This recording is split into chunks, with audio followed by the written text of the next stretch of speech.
Hello, neighbors. We have reached the last quarter of 2023. The home run stretch is filled with growth points, goal attainment, rich manifestation energy. And speaking on manifestation, if you haven't purchased 44 Ways to Manifest yet, head over to the Amazon store and drop it in your cart now. It's an adult picture book filled with simple ways to incorporate manifesting on a daily basis. The book is a gem, not because I wrote it, but I have really seen how just by adding super simple manifesting techniques to your day, how it positively improves the lives of myself and others. The link will be in the description. With that said, welcome to your reading. Also, don't forget to like, share, and subscribe.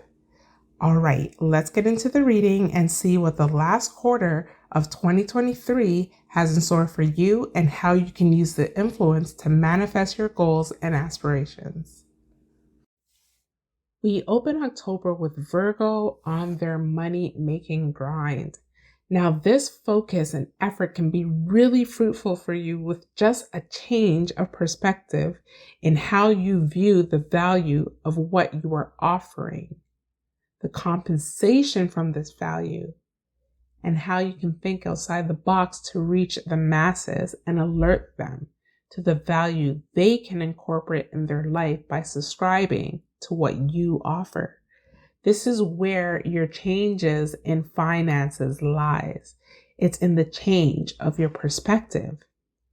Seek professional help or collaboration if needed. However, I do believe Virgos have a collaboration or partnership of sorts where money is concerned. This can be a partnership where both resources are needed to get business projects off the ground. Or this can be a romantic partnership where finances are pulled together. There can be minor issues with working together at this time. The issues can stem between both you and the other partner, or can stem from another person that has a close bond with either of you. They may not understand what's being achieved as they are not seeing the fruit of your labor.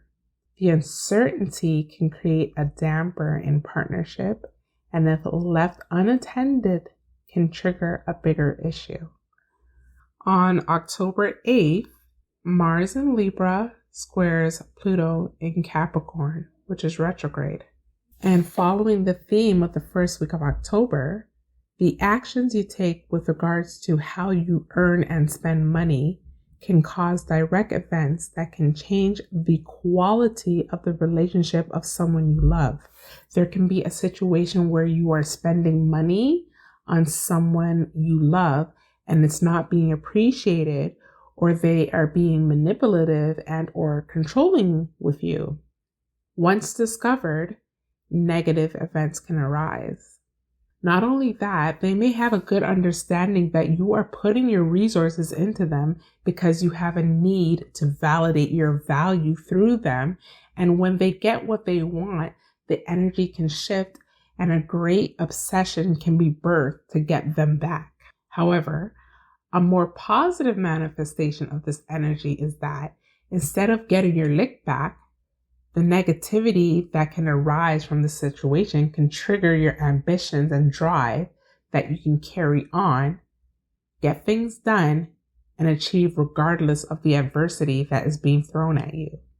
It's giving a rose growing through the concrete. On October 13th, Mars in Scorpio trines Saturn in Pisces. So Mars shifts from your second house to your third house in Scorpio. And this is a better energy for you because now Mars is trine Saturn in Pisces, which is retrograde in your seventh house. So the information you're receiving with regards to relationships, whether it's love or business, will be beneficial to you. You're more inclined to be more decisive with the information and resources that's at your disposal and take actions in a strategic way that benefits you while you're appeasing others. Now, some Virgos may say, I don't care about appeasing others, but you do.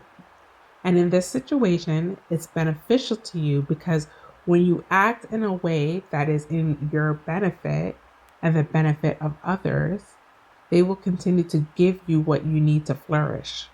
Conversations that meet beneficial resolution will also be successful during this time. Disclaimer: this energy is only beneficial to you when dealing with good intentioned individuals, not the snakes that have already been exposed to you.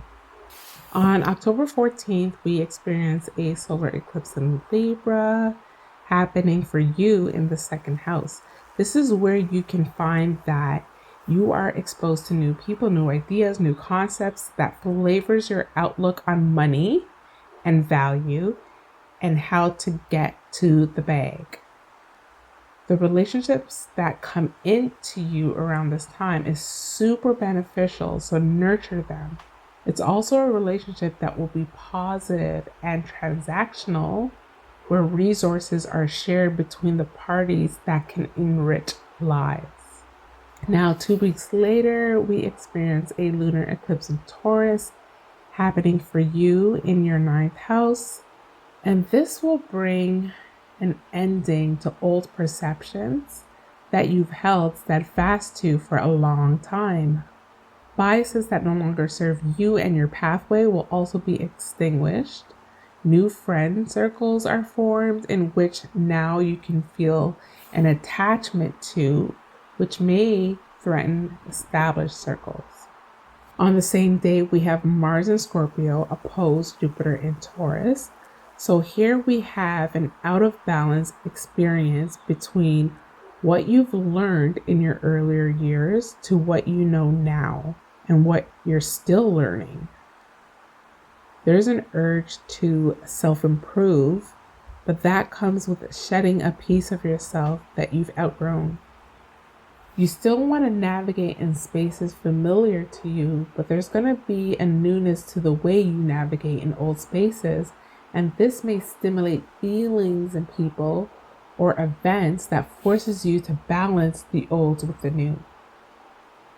So we get over to November and it's a new month, but not very new energy because we're still navigating familiar terrain, but there will be sudden events that forces you to leave the familiar to enter new spaces.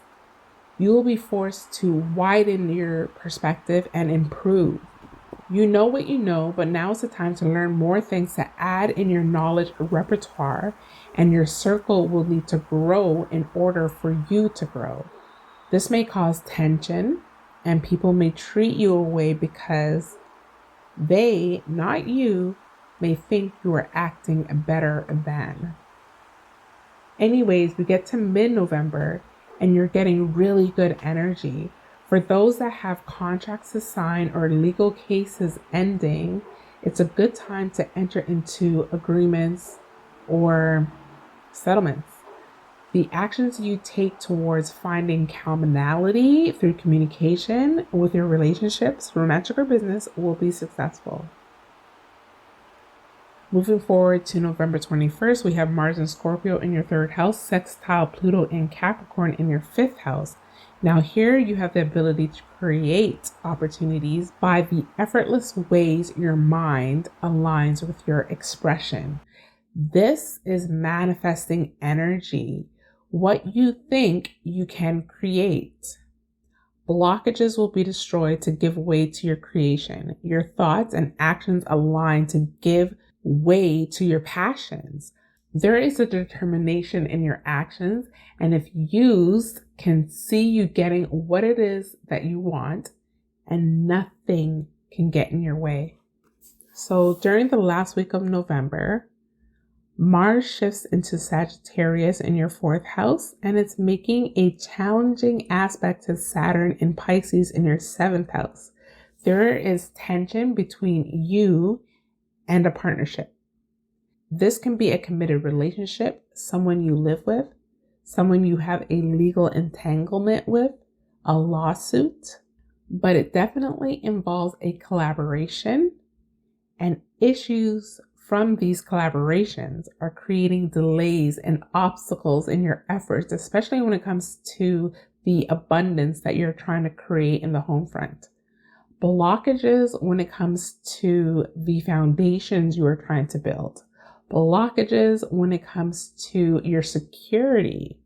The energy is of hopefulness versus fear. Naivete versus shrewdness. The way you fall prey to this energy is succumbing to the negative side you are being pulled towards. Stay positive, stay optimistic, keep making your moves, and don't stop just because another isn't doing what they're supposed to do. But put things in place so you don't get played and you can jump this hurdle should it ever arise again in the future. So we enter into December, and Jupiter has been in your 9th house in Taurus, and Jupiter loves it here. Jupiter here expands your knowledge, blesses you with wisdom, changes your perspective, exposes you to foreign ways and foreign people that can color your world, presents you with adventures. And that is something that you want to partake in. But Mars is in your 4th house, making an inconjunct to Jupiter. So the adventures you want to take is being dampened by someone in your household or someone that is in close proximity to your home. Either they're tied to the opportunity or adventure that you're interested in, but their energy is off around you, or there is tension which makes what you want to do just seem awkward. Try to iron out as much as you can or brush it off your shoulders so you're able to really enjoy the fullness of the adventure that you would like to partake in. December 13th, Mercury retrogrades in Capricorn, starting in your 5th house and ending in your 4th house. Communication surrounding your dating life, love interests, creative projects, and children will be put in the forefront. Matters unresolved will now have space to be reviewed and possibly resolved. Then Mercury will retrograde into your 4th house, and home matters will now be center stage. Are there issues in the home that need to be addressed? Do you have contracts with landlords that need to be reviewed? Are you feeling insecure and now have the space to address it and find ways to create emotional stability? Okay, so we get to the 3rd week of December and we're still dealing with 4th and 9th house themes. Uranus in the 9th house is making sudden changes with adventures you want to partake in, higher learning aspirations, planning vacations, and opportunities to be surrounded by foreign people and knowledge. The sudden changes are stemming from matters from the home front that need to be addressed and perspective adjusted in order for things to run smoothly. This is a minor issue that can easily be ironed out with positive actions towards creating emotional security in all parties involved. But it also takes understanding new ways of doing things and implementing them. Okay, so we get to the end of December 28th to be exact, and we experience a growth point with regards to unclear actions between the actions you're taking at the home front and the uncertainty of your committed relationships. This can be that you have a business arrangement, but you're not sure how your partner is going to pull through on their end. So you're unsure on how to navigate with your responsibilities at home. This could also mean a legal contract is being dissolved, making you less optimistic with regards to your stability. This can also do with changes or disillusions with romantic relationships that adversely affects the matters of the home. Do not act brashly without all the answers, but act. Do as much as you can on your own and put good energy out there that things will unfold in the manner best beneficial to you. But don't sit idly. Act and make moves that safeguards you. This brings us to the end of your reading. Again, don't forget to like, subscribe, and comment down below about the energy you encountered so far in 2023, the progress you've made, and the progress that you are going to make. Don't forget to grab your copy of 44 Ways to Manifest to set you up to manifest your best life in 2024. And until then, flow with the energy and take every blessing and opportunity the universe has in store for you. Peace and prosperity to you, and we'll chat soon.